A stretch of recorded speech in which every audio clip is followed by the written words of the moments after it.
Start off by introducing ourselves. Hi everyone. My name is Jeff. I'm from the Okcoin side. I work on community. Hi, Hey, everyone. this is Jason. Oops. Go ahead, Hyder, why don't I Jason. go first? Yeah, this is Jason. I'm COO here at Okcoin. Thanks, Jason. Hi, this is Hyder. I run the marketing org here at Okcoin. Hi, Matt. Hi, Jason. Hi, Jeffrey. Hey, this is Mandy. I'm head of content and brand for Okcoin. Hello, my name is Luis. I'm a software developer building product at Mintbase. Nice. Yeah, for let's start things off by for all the people coming in who may not be familiar with Near. Matt, could you tell us a little bit more about Near, kind of what that's about, and kind of like the unique features that kind of comes with it?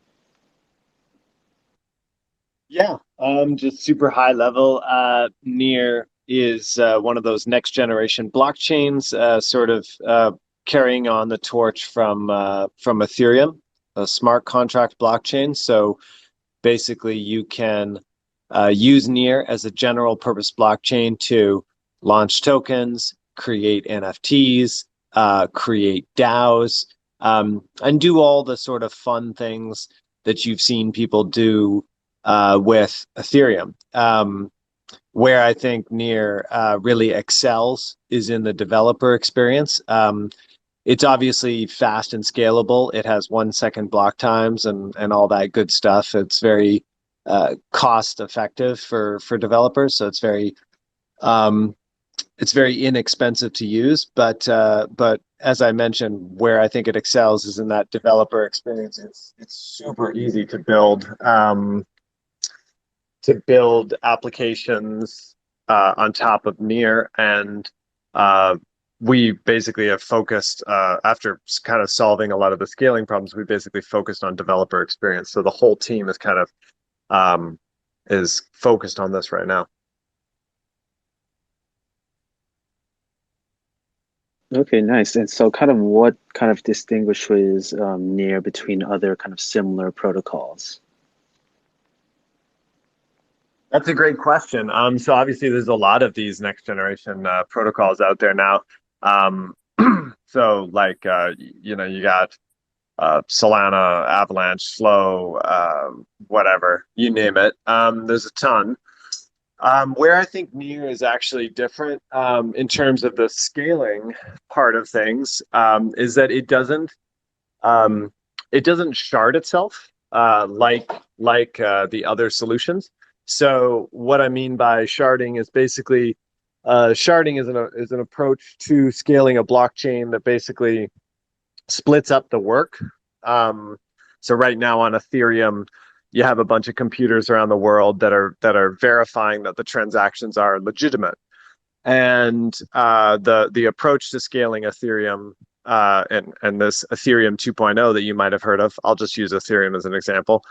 And it's also the approach that a lot of other blockchains take is basically to have like a beacon chain and then to have groups of validators doing only part of the verification and the validation, but they do still have to sync up on what's called a beacon chain.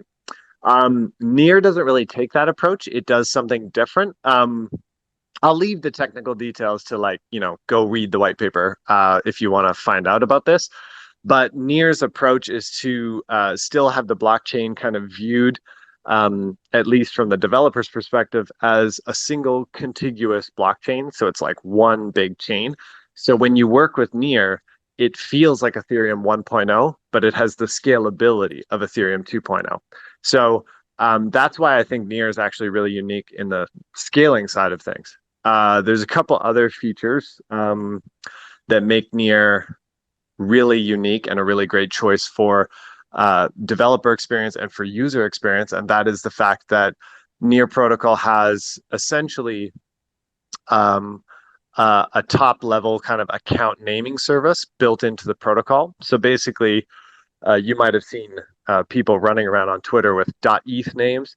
So Near has basically a naming service built into the protocol. The way people get .eth names is basically using the Ethereum naming service, or they have like a .crypto name for their account, and that's done through, I believe, unstoppable domains.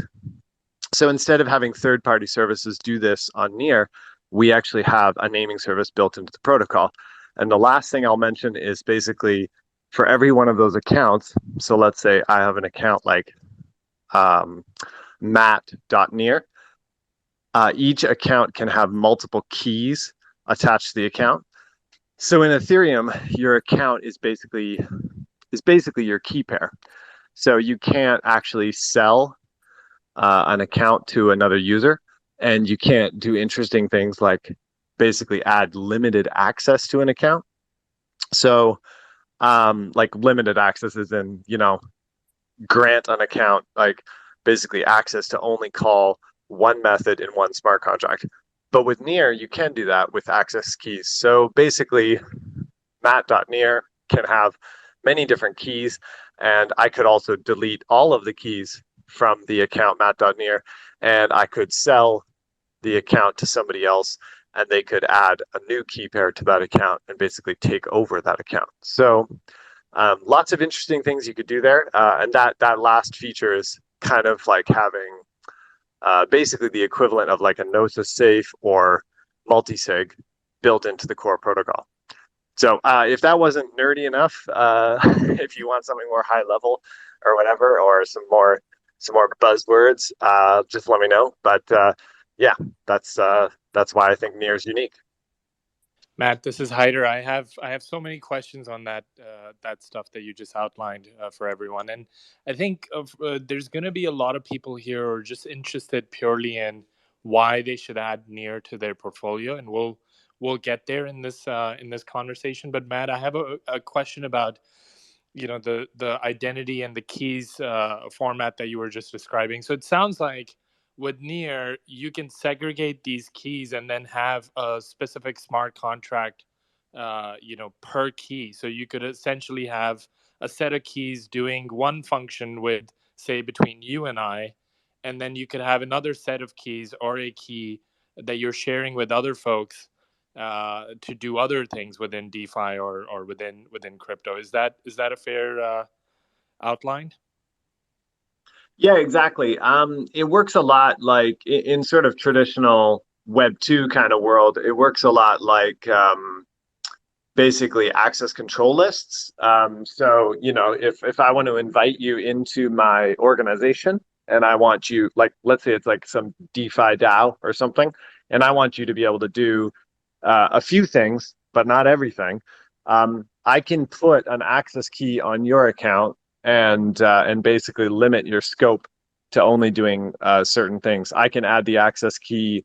I could add it off chain by way of sort of a Web 2 style centralized server, or I can add the access key on chain. Like we could actually vote in the ability to add an that particular access key to your account. So when you start thinking about this sort of like potential for scoping kind of roles and responsibilities on chain, your mind just goes kind of crazy. There's obviously tons of possibilities here. Cool. So let's come back to this. But before we go deeper into this point, I have, I just want to level set for everyone how the ways you can think about Near token as an investment into your portfolio. And anything we share and say here, of course, is not any investment advice. We encourage everyone to do their own research, and nothing that we say here is sort of should be seen as investment advice. So my personal take on whether it's Near or you look at AVAX or you look at Stacks, the way I see these ecosystems developing, are very similar to the way I see, Apple App Store or Google Play. So when you enter these, app stores, you have a series of applications you can discover, explore, and use. The difference between, App Store and Google Play versus Near or Stacks, the way I see it is you're basically entering a decentralized world. So, you have more control over your identity on the web. You can use this identity to then go in and out of different decentralized experiences, whether that's DeFi or otherwise. and you can do a ton of cool stuff while still having your individual data in your control versus in the control of Apple or Google, so to speak. And imagine if in a world Apple or Google had their own token that powered their app stores, and you were able to use these tokens to then interact with apps within their app stores, and you were able to do things. I think that's kind of how I see the role of the Near token within the ecosystem that you guys are developing, or the way we've seen Stacks or AVAX as a utility. So if fundamentally we believe that these ecosystems will scale and perhaps scale to the level that Google Play and Apple App Store exists today, then naturally the value of these tokens would look very different in the future. And I think for Okcoin as a platform, this is super exciting because we want to bring some of these technologies to our retail investors. As these ecosystems build over time. So Matt, this is back to you, a question, what would you say about the developer ecosystem to date that you think is really exciting? This could be some of the DeFi applications that are being now built on top of Near, or any other new decentralized dApps that you're personally excited about that would give a sense to the retail investors on listening in why Near could be a really compelling asset for their portfolio. Yeah, of course, I can't speak to anything really about price or anything. And again, just want to reiterate, this is not financial advice. I'm an employee of Near, and basically, we're focused on building out the ecosystem. And when it comes to the token and how it performs in the market, sort of a come what may philosophy. Now, obviously, we want to grow our ecosystem, and we want people to be able to experience the wonderful benefits that you illustrated of a decentralized application marketplace. So how are we building that out? I'll speak really quickly to our our tokenomics, or whatever you want to call it. Basically, Near token is used to pay for transactions. So there's two types of ways that Near token is utilized as utility token. It's basically it's burnt to do things on the blockchain, just like it would be done in Ethereum, but it is also staked in the form of in two ways, actually. It's staked inside smart contracts to reserve space for storage. So basically, we have a different model to contract storage or data storage than Ethereum. We don't just burn, not burn, but we don't just basically pay fees in Near tokens to store data. We actually lock up Near tokens inside smart contracts to store data. Now we pay a little bit of Near to the validators to do that storage operation, but then we lock up Near tokens to sort of rent the storage space from the protocol. So that's a bit of a nuanced kind of thing, but that's kind of cool. The other thing where Near is staked is obviously with our validators. We're a proof of stake blockchain. So a little bit about tokenomics. Now, how do we build a developer ecosystem? Well, basically, we have three main initiatives from inside Near, and that is typical suspects, DAOs, DeFi, NFTs.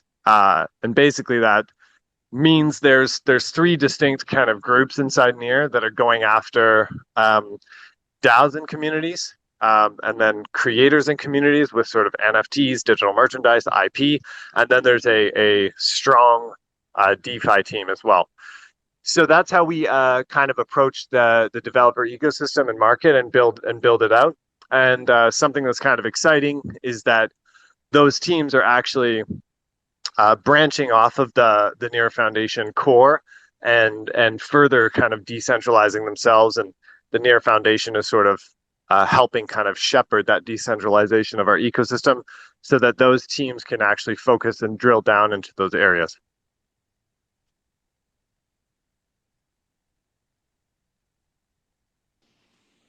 Very cool. Thanks, Matt. Yeah, and speaking of NFTs, curious, we have Luis coming in from Create Base. Could you tell us a little bit more about that project and kind of your ideas around NFTs and kind of what you think the future of NFTs are going to be? Hey, yeah, sure. So I'm a developer at Mintbase, and one of the reasons why Mintbase was initially developed and was working on Ethereum. It still is, but Nate decided to move to Near a couple of months ago, I think around October or September last year. And the reason was definitely the transaction fees and scalability.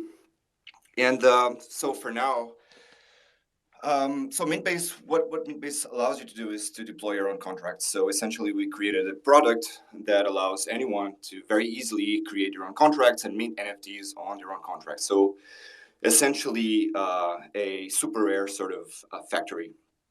And so for my vision for NFTs right now is NFTs are sort of like a way to, identify or not identify, but like to, I can't find a word now, but to sort of get where a resource is in these decentralized networks and how to get like ownership of these NFTs. And yeah, I think the Near protocol so far, I've been working with the Near protocol for about 7 months now. It was super easy to start building on it. Yeah, I think my past experience building was on Ethereum, and I think like the developer experience on Near is much better. I don't know if I answer all your questions, but shoot me any questions.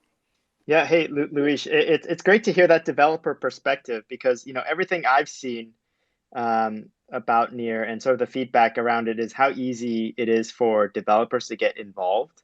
I know, Matt, I think you mentioned the programming languages that you guys support, Rust and assembly script, are super easy for existing developers to get a handle of, especially if they already know how to code in it.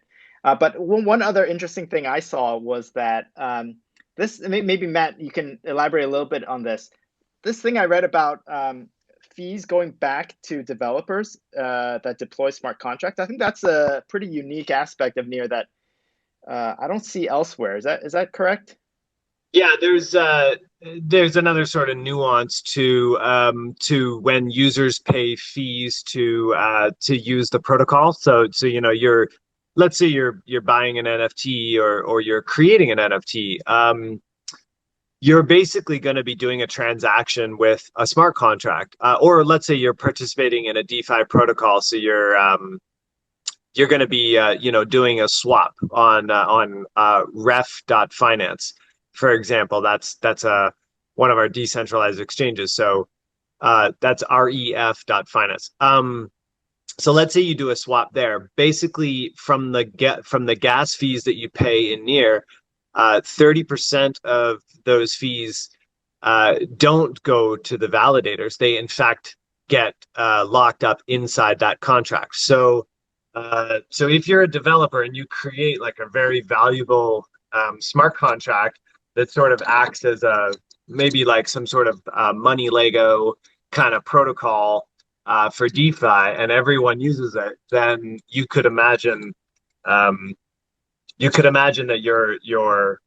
your benefits could be quite large down the road if everyone built on top of that contract. Right. So it's like there's this baked-in incentive for and reward system for developers to get involved early and basically be rewarded for useful smart contracts that they build. That, which I think is pretty unique and pretty awesome. And I think you can kind of see this wave of developers coming onto Near protocol. Actually, I was looking at the Electric Capital has a report on sort of developer activity across protocols, and Near is right up there in terms of growth.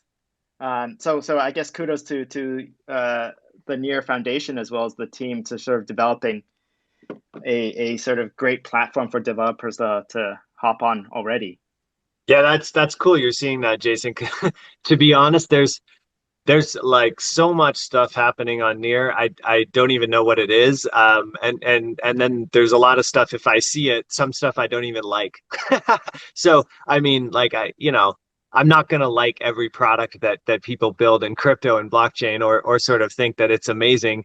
But the fact that there's stuff happening on Near that I don't know about, or I'm not necessarily into, like I'm not a big fan of, that's cool, whatever. It's permissionless, it's public. That's the way it's going to be. And it's just growing that big now. So it's very interesting. Matt, I think you're begging us to ask the question of what don't you like that's being built on Near? Are you willing to share?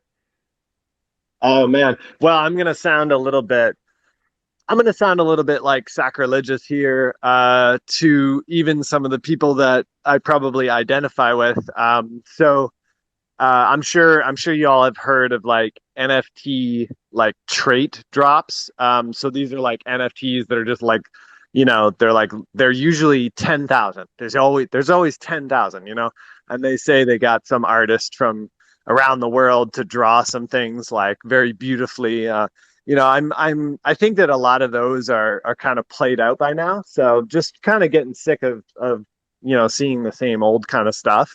So I want to see like new stuff, really innovative stuff, and like I want to see NFTs in games that like really push the limit of the technology, like push crypto and blockchain and smart contracts and sort of decentralization and coordination amongst collectors and curators of NFTs.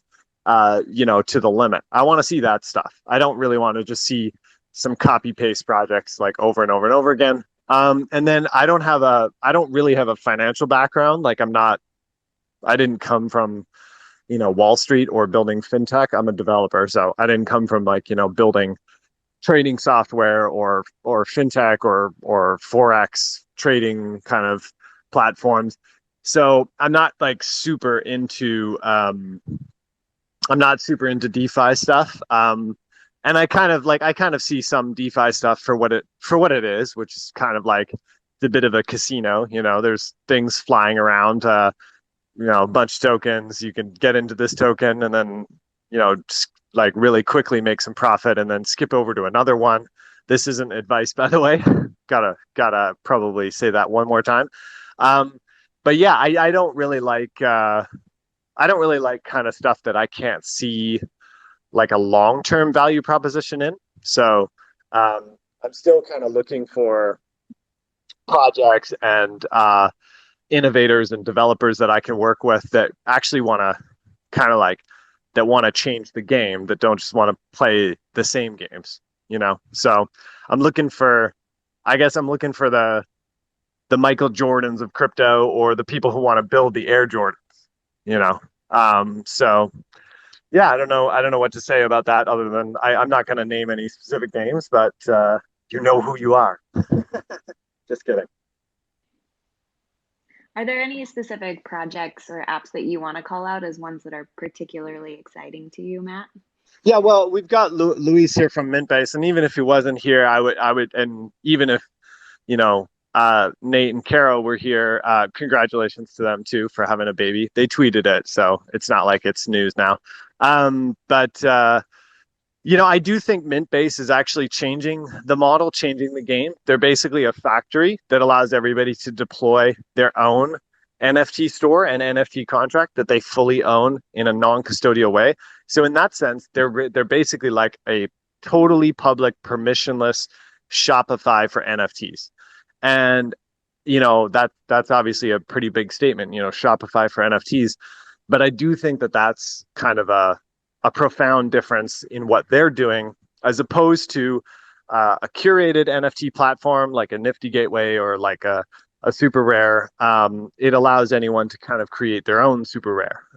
So I think that changes things. I think that there's a few other projects. There's some NFT projects that I like from the Ethereum space that I thought were quite novel. At least when they first came out like 6 months ago. Time moves really fast in crypto. But I always go back to using the hash masks as an example. And I know I said that thing about like NFT trait projects. but the hash masks were still sort of like kind of like early in the game, and they did innovate in the sense of having name change token. So basically, these are NFTs that you collect and own, and then if you hold on to your NFT, you basically get name change token, and then you can burn name change tokens to change the name of the hash mask NFT that you own. So I actually think that those mechanisms where you bring like NFTs and fungible tokens together, or you basically have crossovers between NFTs and DAOs, whether you're sort of like an NFT creation DAO or you're an NFT collection DAO, I think that the innovation being done there and the exploration, whether it's on Near or other blockchains, is really vital to getting this right for creators and communities that are outside of crypto and Web3 right now. So I think that we're experimenting with the models, and now we just need to really find out which ones are going to hit, and then we need to bring that to the mainstream. Amazing. Yeah, we love to hear that. For sure. And Matt, oh, go ahead, Jason. Oh, sorry. I just had a question, slightly pivoting. We've heard a lot about this Aurora Ethereum sort of bridge that came online about a month or so ago. How's that going? Any updates on that front, and what's the take up? And maybe at a high level, explain to that why that's important actually for everyone. Yeah, that's probably deserves a little bit more sort of marketing finesse from that team. Not my team, Jason, but I can talk about the Aurora project and the Rainbow Bridge and what that looks like. So we launched the Rainbow Bridge with Ethereum, and basically what that allows anyone to do is transfer ETH or ERC20 tokens over to Near from Ethereum, and also transfer them back. And once they're over in Near, we have our own sort of decentralized exchange protocols and sort of places where you can swap the tokens and have fun and do all that stuff.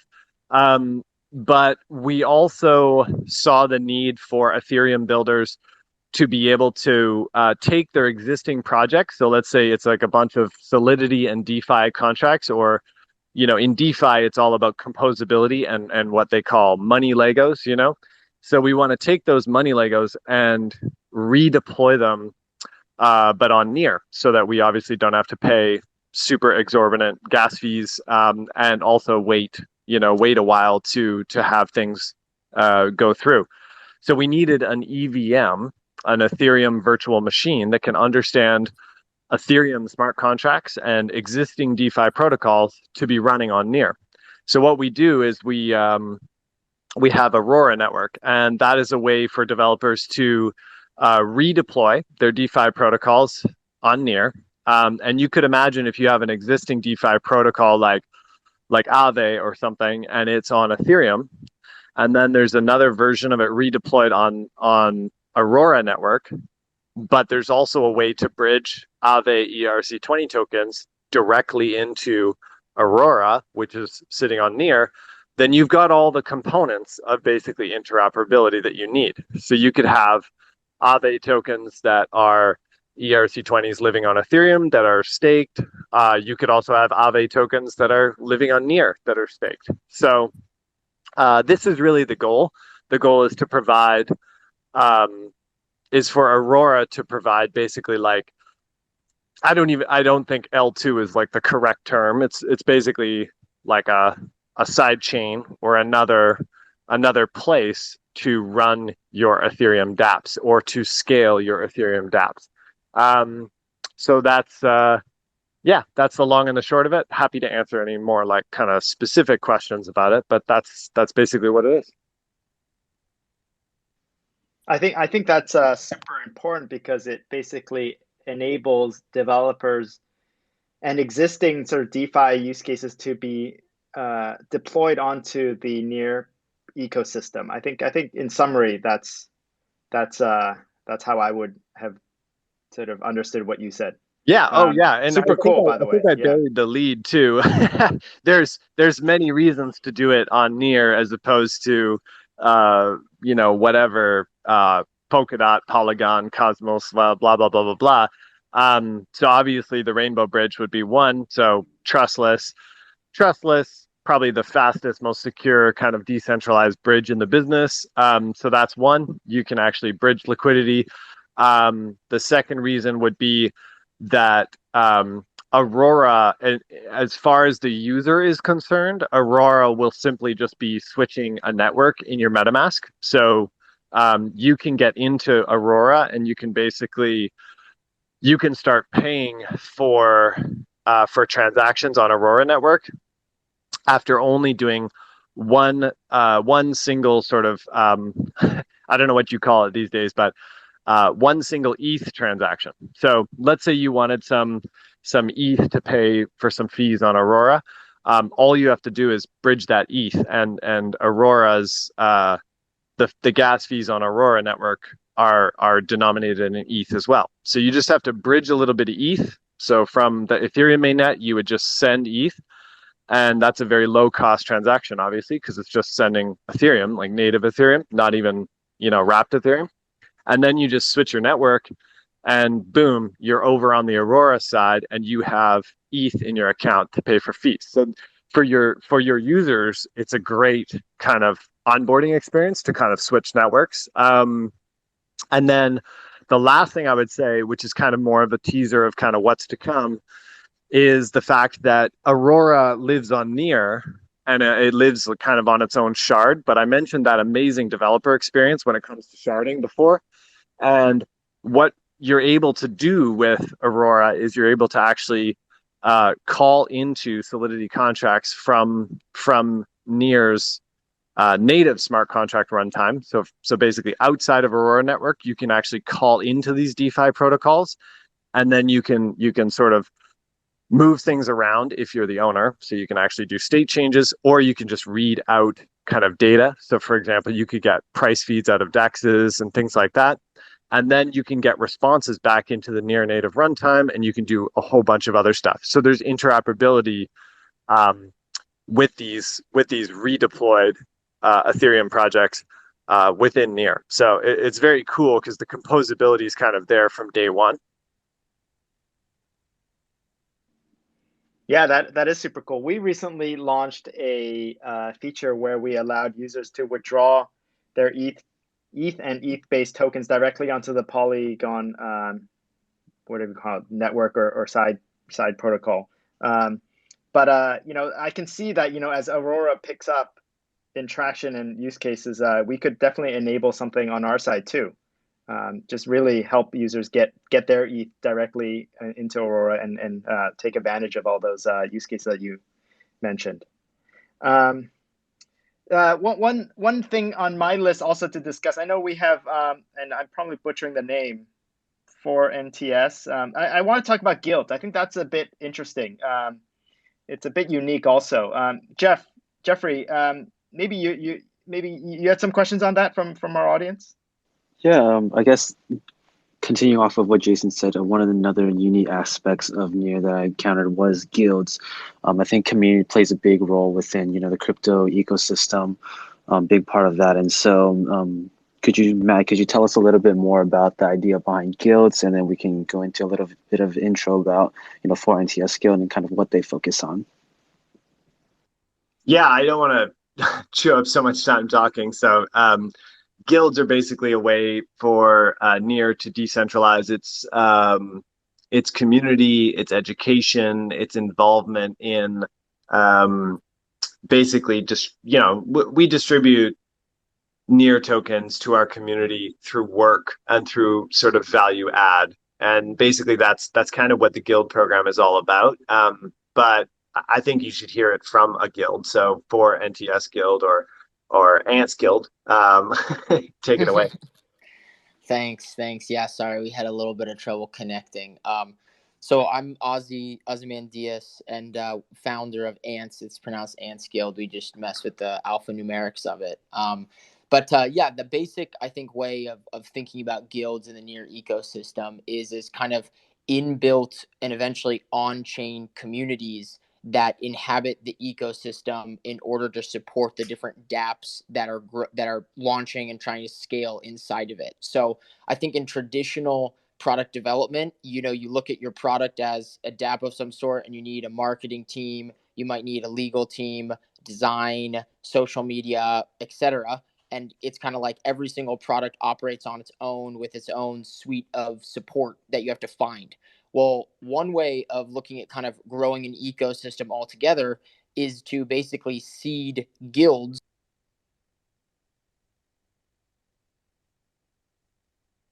to all of the different dApps that are launching in parallel in order to basically scale and maximize outreach and network effects inside the ecosystem.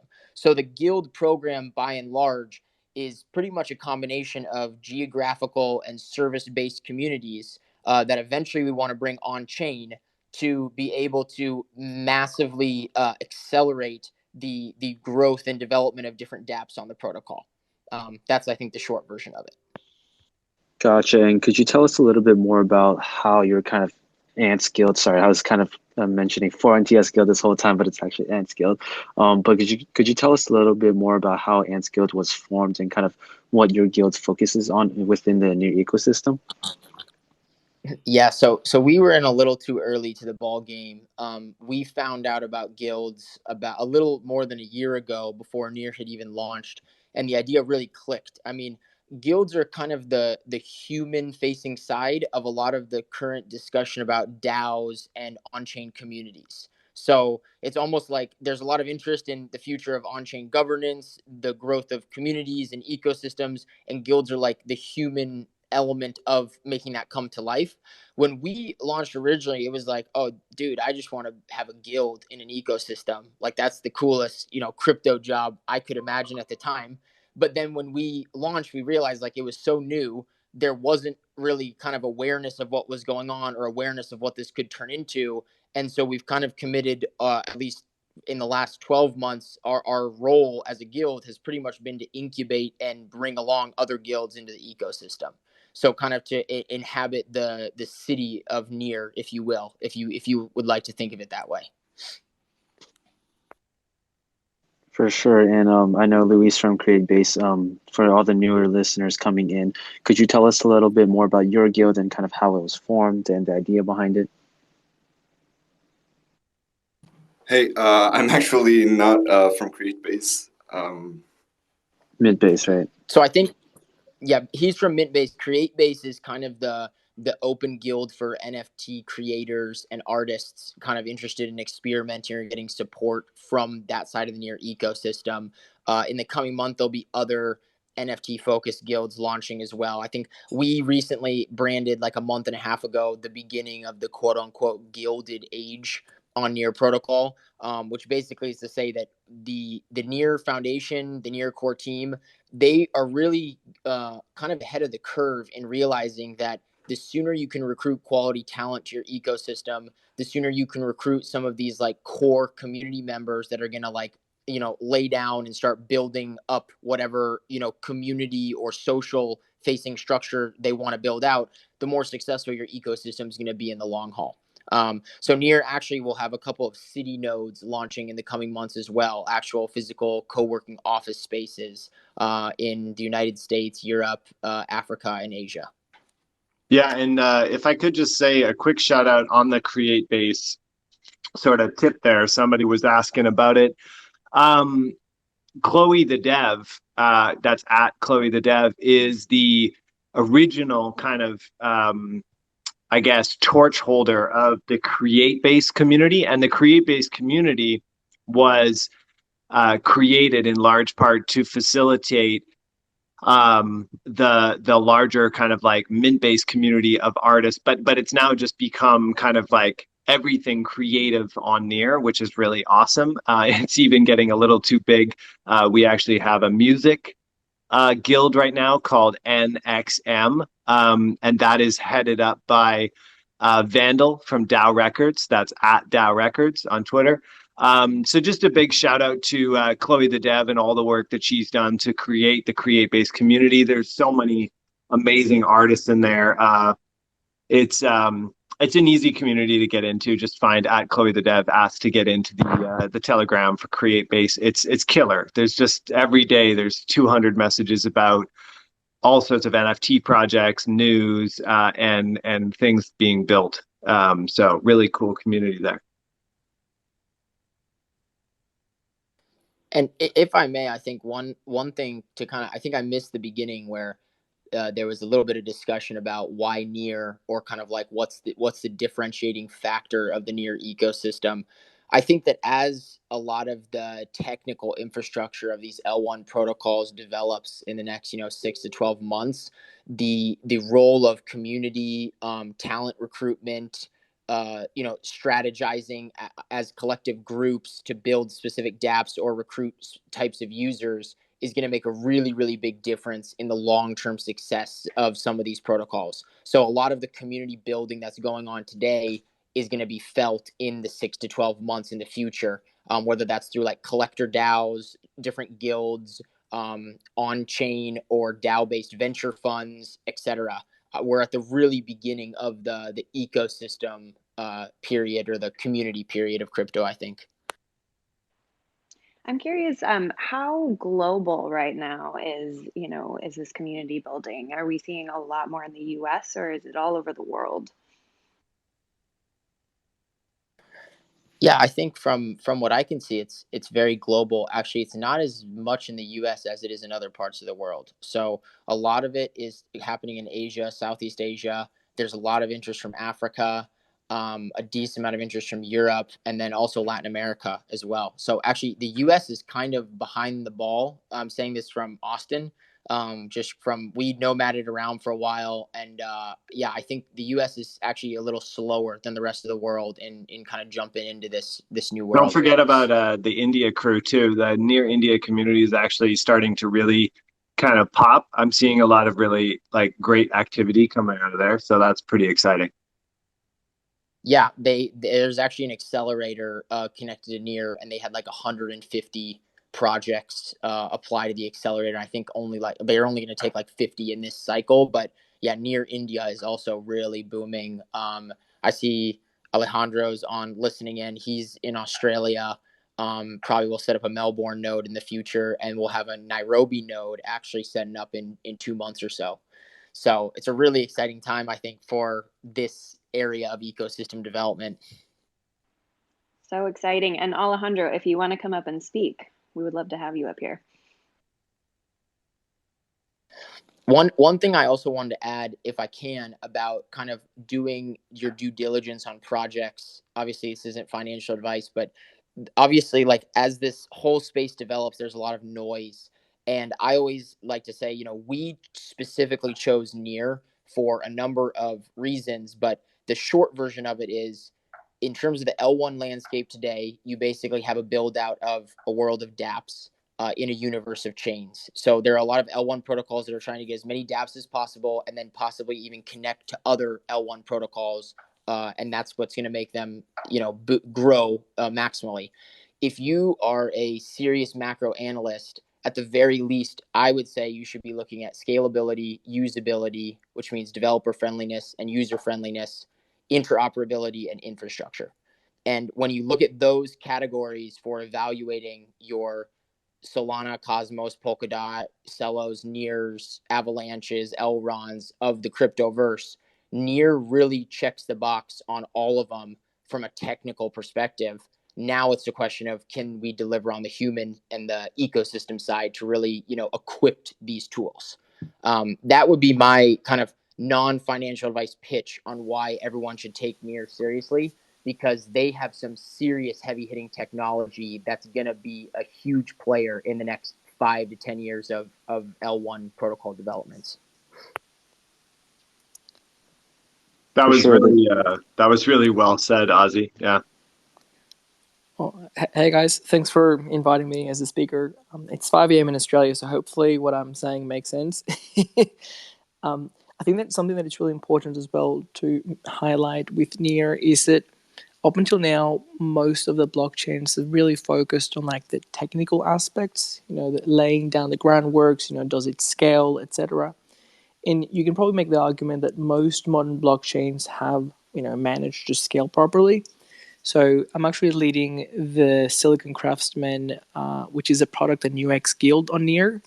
So we're putting a lot of focus on what gets built on top of this incredible technical rails.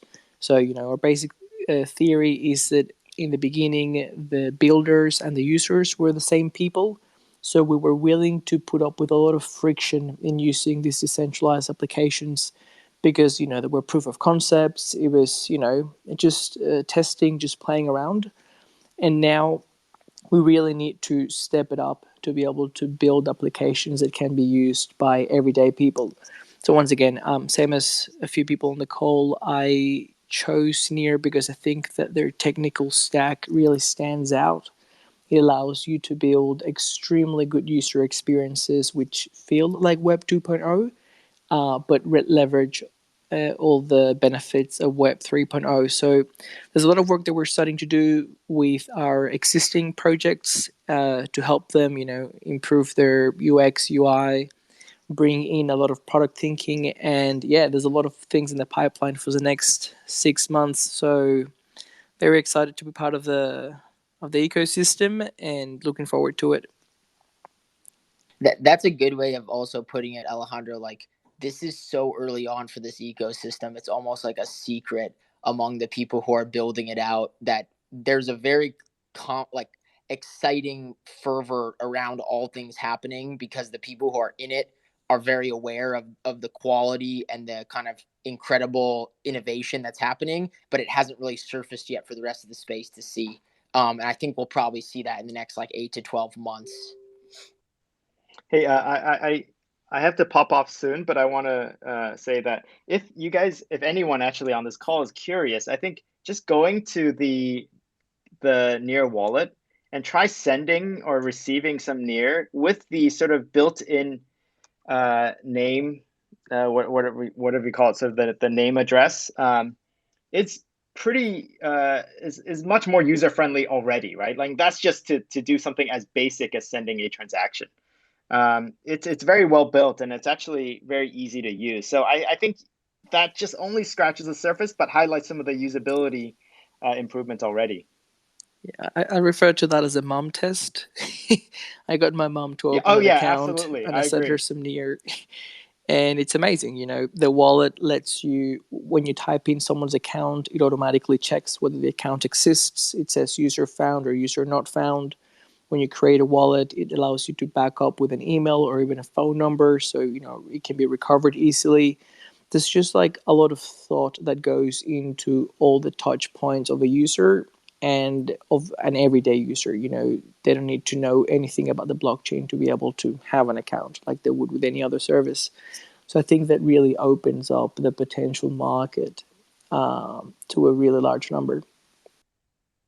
We actually launched in a couple of weeks. My team put together a website called it's nft.hiphop. There's an auction for some really beautifully illustrated hip hop heads. So basically, these are heads of famous hip hop artists.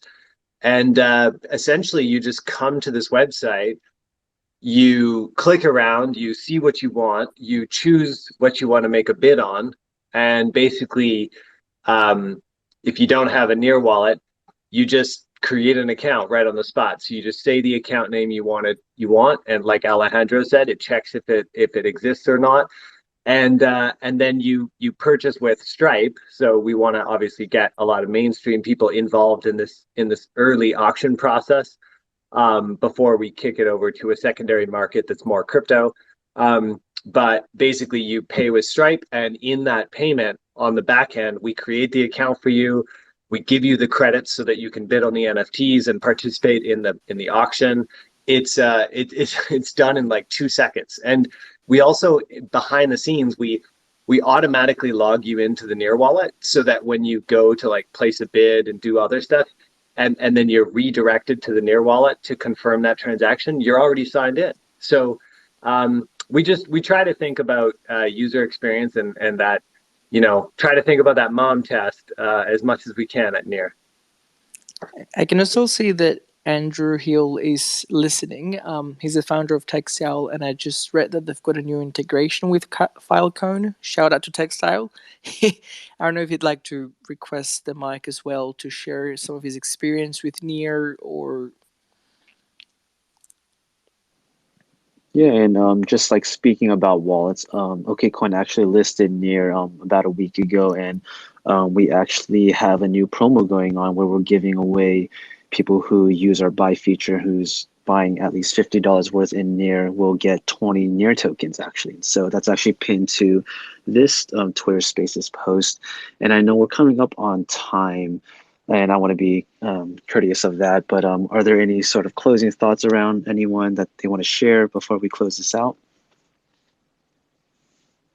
Yeah, I just had a couple of announcements. I mentioned that there were three groups inside Near that we're focusing on kind of like DAOs and communities and guilds.